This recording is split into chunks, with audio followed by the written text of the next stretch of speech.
Night in the Woods is a very interesting game, though not one that I would just recommend to everyone. Though I enjoyed it greatly myself, it's not the kind of game that just anyone can enjoy. Though if you are around the age of 20 and are all depressed or empathetic or wondering your place in the world, then this game is 100% for you. But to me, one of the most interesting things about this game was Possum Springs, the town that the game takes place in.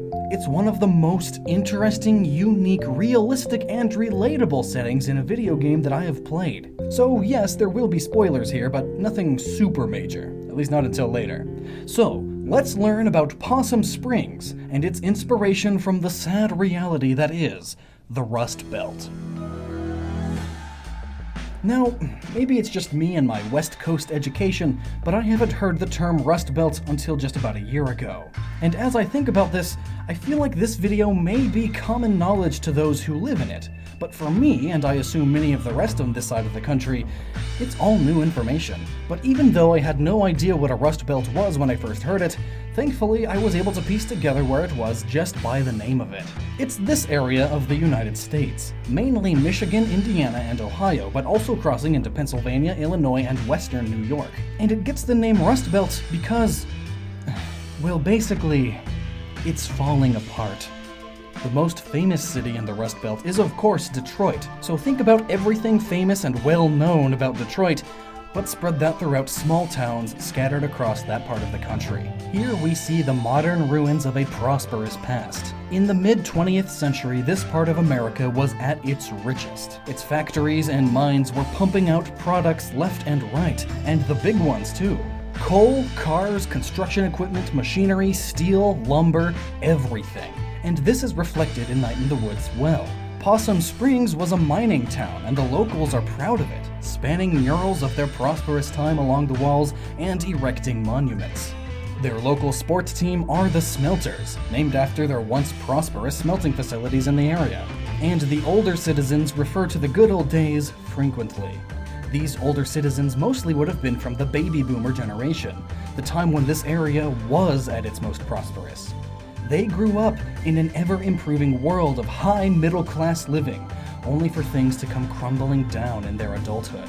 And the kids these days, they don't understand that things used to be better, because they grew up at its worst. But why did it crumble? Well, that depends on the political views of who you are asking. Those on the right will often say it's because taxes and regulations got too costly, which causes these businesses, mines, and factories to either shut down or relocate to where it's cheaper. And those on the left will tell you that it's greedy CEOs moving out to where they can line their own pockets more. And in reality, it's definitely a mixture of the two. It's both, along with the added factor of technological improvement. I mean, one miner with a machine can do the same work in a day that 10 miners could in a week 60 years ago. And yes, it did become significantly cheaper for these factories to move elsewhere because of regulations and taxes. But many, though not all of those regulations, were for safety's sake. After all, mines and factories are dangerous places. So it can be viewed as greedy CEOs just wanting to move instead of spending money on guardrails and paperwork, but it also makes business sense. Just take me for example. Just a few months ago, I moved out of California because the cost of living is too high and they tax me too much. Being a YouTuber is considered running your own small business, so I moved to Oregon for business reasons, and because the weather is so much nicer here. Factories, especially at the time, tend to have good wages, supporting tons of middle-class families just from one person, usually the father, working there. So when these factories leave, suddenly these middle-class families are stuck with middle-class bills to pay, but are stuck working for lower wages at retail jobs. And that's if there are even any of those left. This aspect is reflected by May's dad. He used to work in the mines himself, but now works at a grocery store and he hates it. May's mom has to work now too, and it sounds like despite their efforts, something is going to happen to their house. They probably can't afford to keep it up anymore. Beatrice and her father run a business together, but recently had to drastically downscale to a small, worn-down apartment because they simply couldn't afford the nice house anymore.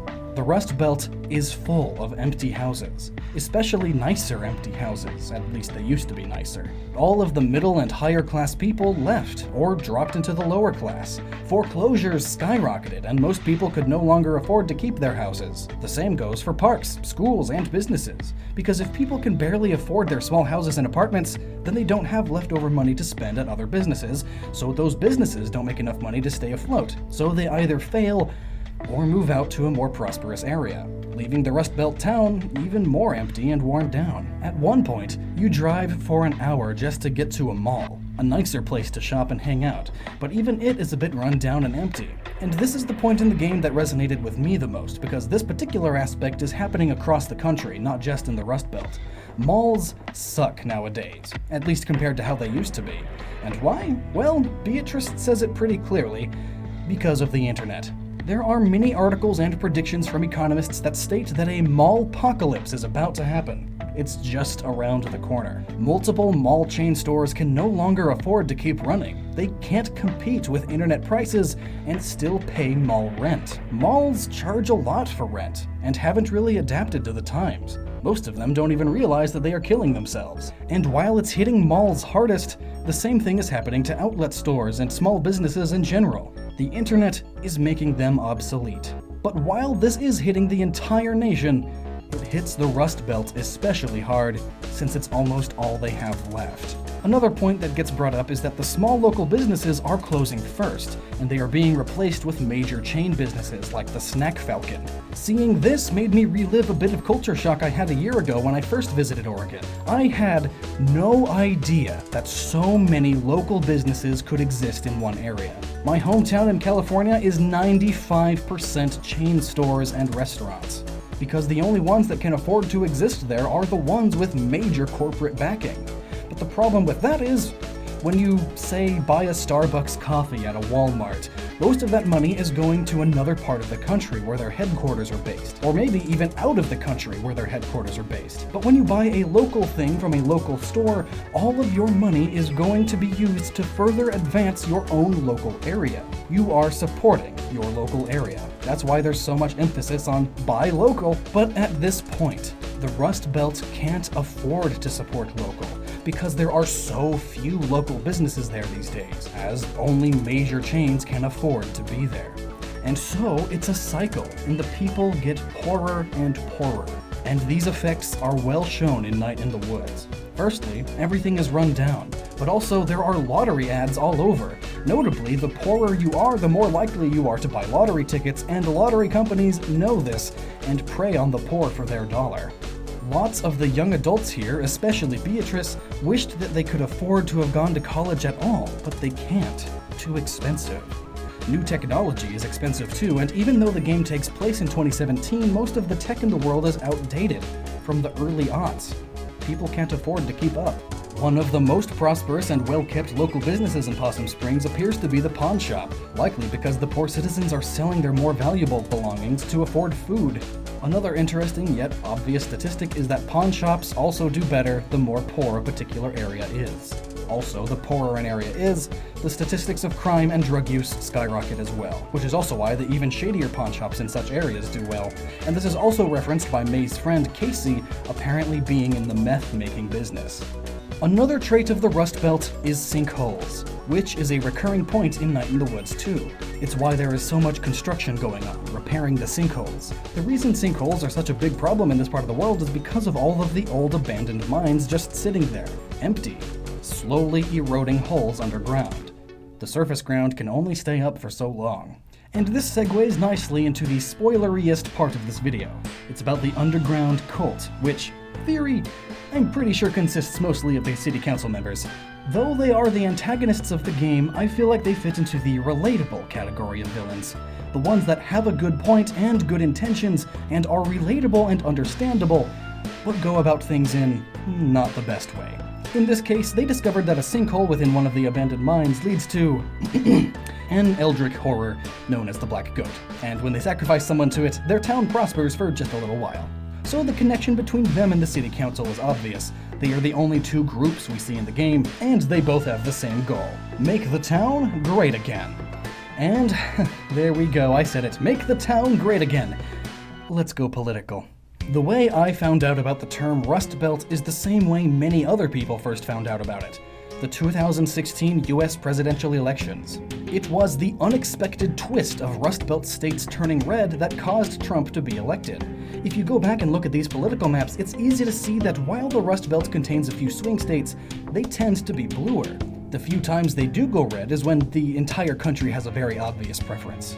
But in recent years, people have been getting more and more polarized, so most media outlets assumed these states would all be blue because of their more recent history. It's why it was thrown left and right that Clinton had a 90% chance to win, and then she didn't, because of the Rust Belt, a part of the country that is usually ignored. And while being a little stereotypical here, places like BuzzFeed and popular Tumblr blogs will tell you that it's because they are all sexist and racist, even though they dominantly voted for Obama both times before and have been blue for most of history, so why would they suddenly do this? Anyway, the real reason is, like humans, much more complicated, and is much more sadder than that. It's because this part of the nation is called the Rust Belt for a reason. What do you think of Donald Trump? I hope he get it. I vote for that black guy 2 times. Obama. Barack Obama. Yeah. You voted My for him 2 papa's a times. Democrat. Because you're in the United Mine Workers of America, aren't you? Union worker. My papa was a coal miner. I worked 26 years ago, man. And a few journalists covered it very well. This part of the country is experiencing all of those problems I mentioned earlier and more. Politicians of all kinds on all sides always promise more than they will ever give, of course.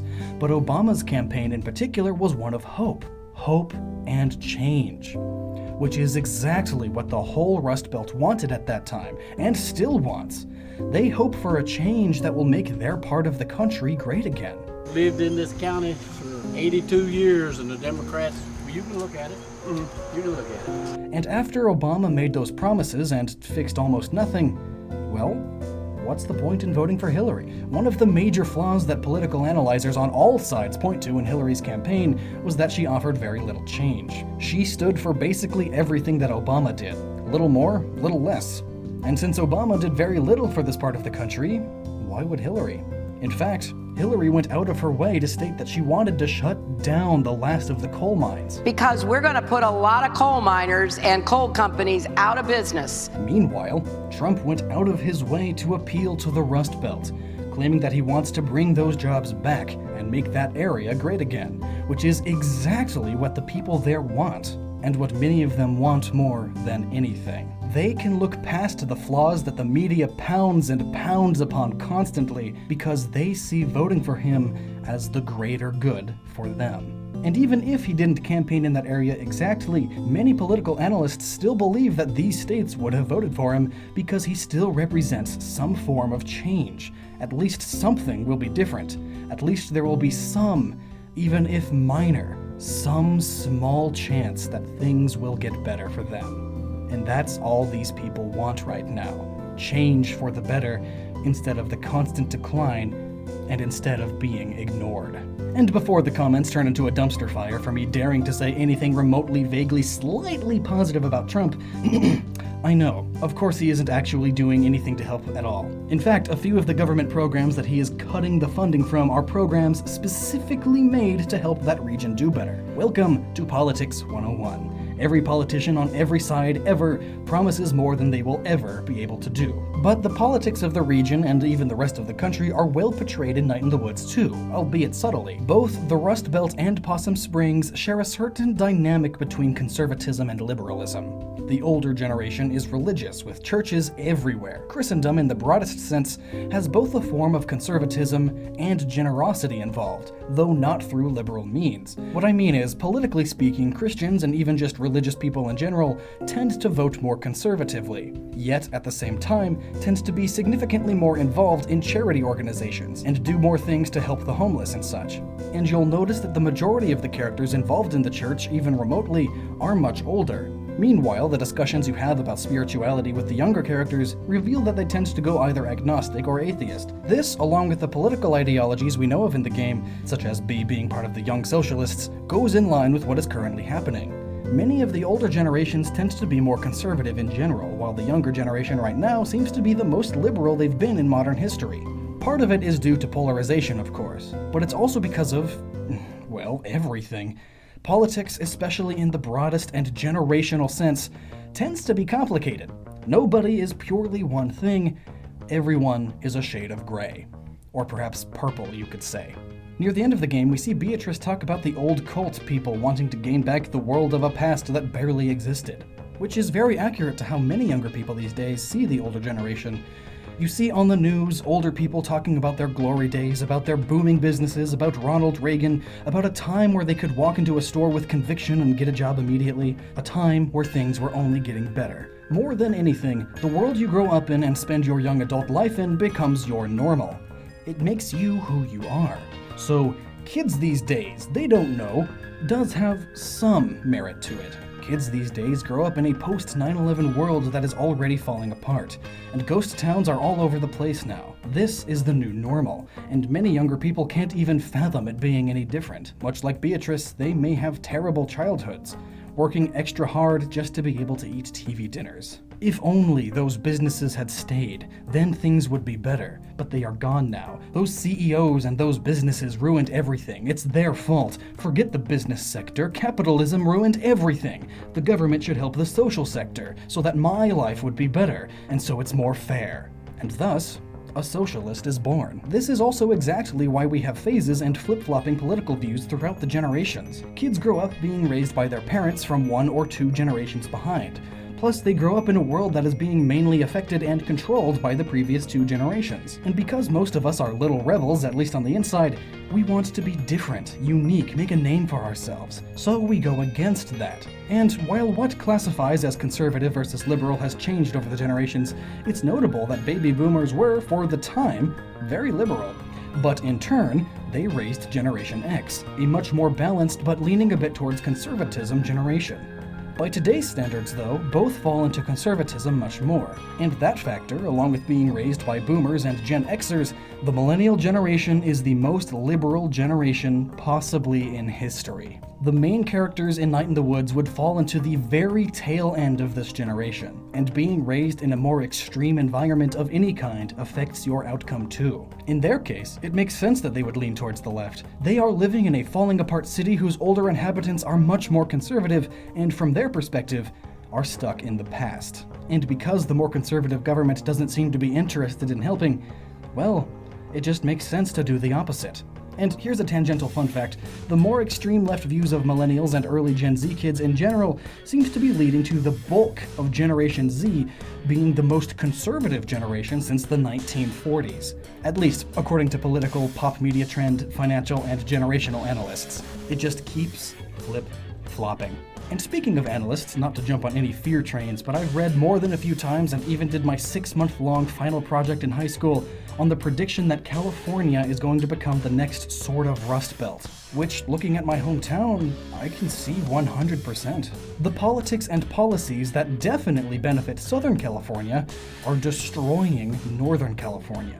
And thus, more and more businesses are moving out of California and moving to states like Texas, Oklahoma, and Washington. But that's a subject I could spend an hour on for another time.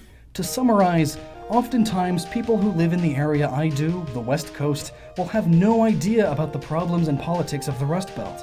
They are confused why and how they could even flip-flop politically so much, especially during the last election. And to those people, I say, check out Night in the Woods. It's easily the most accurate portrayal of that part of the country. Desperate, yet strong and hopeful people of a once prosperous part of the nation. They are strong and do everything they can to stay afloat. Arm in arm, they raise each other up in their small towns. Though, through seeing the continuous decline, some get desperate and will overlook any crimes or misdoings if it potentially works for the greater good of their area. Sure, you could say some are stuck in the past, but at least they haven't given up. And as an Ohioan, I've certainly experienced a lot of this firsthand. My hometown was pretty much a cookie-cutter Rust Belt area. Oh hey, it's SwankyBox from the YouTube channel SwankyBox, which has multiple awesomely in-depth videos about Night in the Woods. What brings you here? Well, you know, I just magically edited my voiceover into your finished video. By the way, did you know the stars and constellations in Night in the Woods and its prequel installments may have foreshadowed the events of the game? I didn't, but that sounds awesome. Looks like the developers didn't only put details into the Rust Belt aspect, but also the astrological aspect too. I'll definitely check that out and encourage my viewers to do so also. So what do you all think? Is Possum Springs an accurate portrayal of the Rust Belt? And did you expect a big lesson in politics from a video about a game featuring cat gods? Let me know down below. And until next time, please, never stop using your noggin.